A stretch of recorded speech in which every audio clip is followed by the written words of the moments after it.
My starting point when it comes to the consideration of any issue relating to free speech is my passionate belief that the second most precious thing in life is the right to express yourself freely. The most precious thing in life, I think, is food in your mouth, and the third most precious is a roof over your head. But a fixture for me in the number 2 slot is free expression, just below the need to sustain life itself. That is because I have enjoyed free expression in this country all my professional life and fully expect to continue to do so. Personally, I suspect highly unlikely to be arrested for whatever laws exist to contain free expression because of the undoubtedly privileged position that is afforded to those of a high public profile.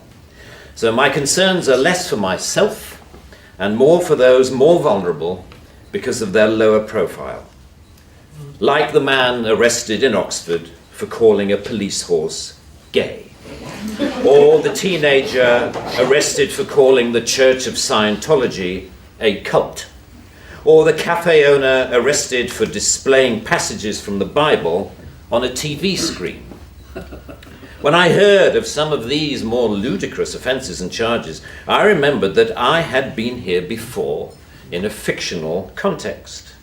I once did a show called Not the 9 O'Clock News some years ago, and we did a sketch where Griff Rhys-Jones played Constable Savage, a manifestly racist police officer to whom I, as his station commander, is giving a dressing down for arresting a black man on a whole string of ridiculous, trumped-up and ludicrous charges.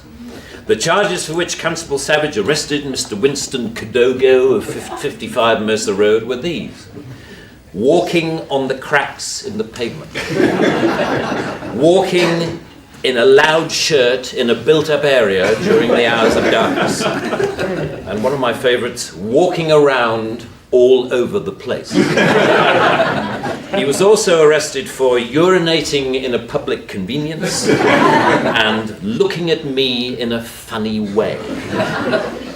Who would have thought that we would end up with a law that would allow life to imitate art so exactly?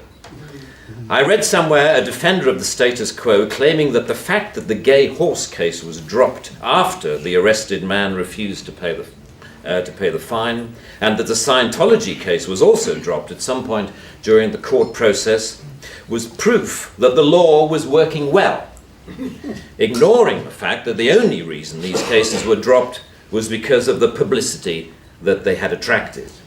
The police sensed that ridicule was just around the corner and withdrew their actions. But what about the thousands of other cases that did not enjoy the oxygen of publicity, that weren't quite ludicrous enough to attract media attention? Even for those actions that were withdrawn, people were arrested, questioned, taken to court, and then released. You know, that isn't a law working properly.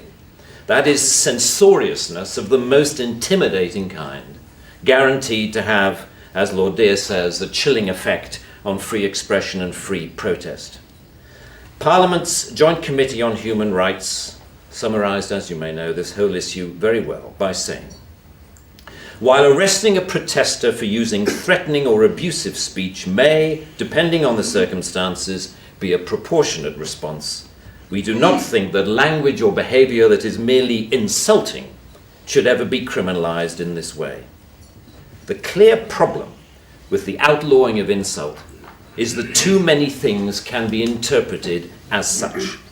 Criticism is easily construed as insult by certain parties. Ridicule easily construed as insult. Sarcasm, unfavourable comparison, merely stating an alternative point of view to the orthodoxy can be interpreted as insult.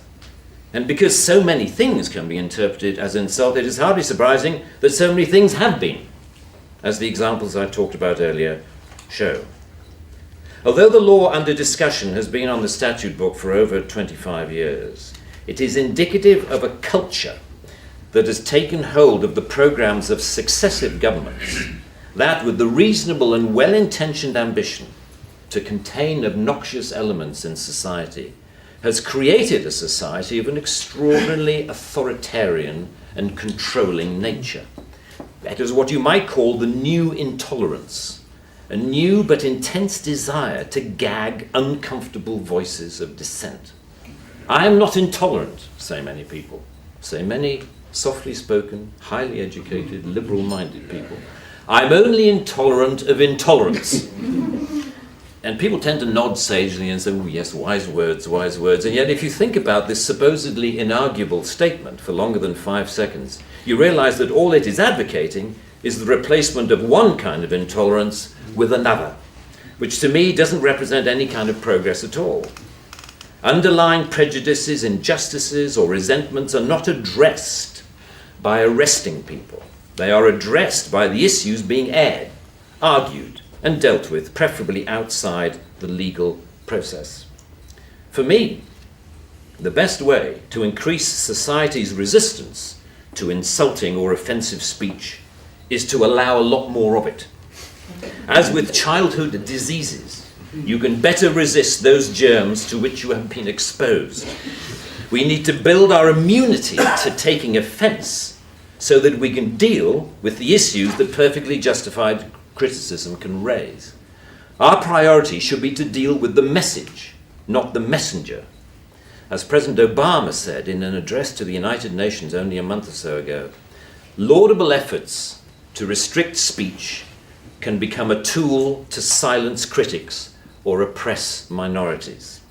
The strongest weapon against hateful speech is not repression, it is more speech. And that's the essence of my thesis, more speech.